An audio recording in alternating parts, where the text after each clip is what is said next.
বালু দিয়ে কেউ কখনো গোসল করে? হ্যাঁ, ভিডিও করেছি তোর বাবাকে পাঠা দেবো তো।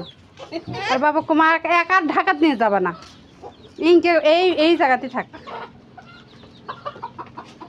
বালু দিয়ে গোসল করিচ্ছ ক?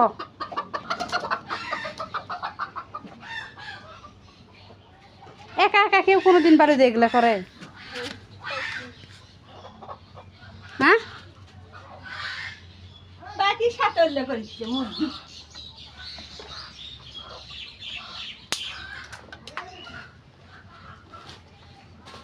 ওই পটত করে নিচ্ছে, নিয়ে মাথার মধ্যে ঢেলে ঢেলে দিচ্ছে, গাঁট ঢেলে ঢেলে দিচ্ছে।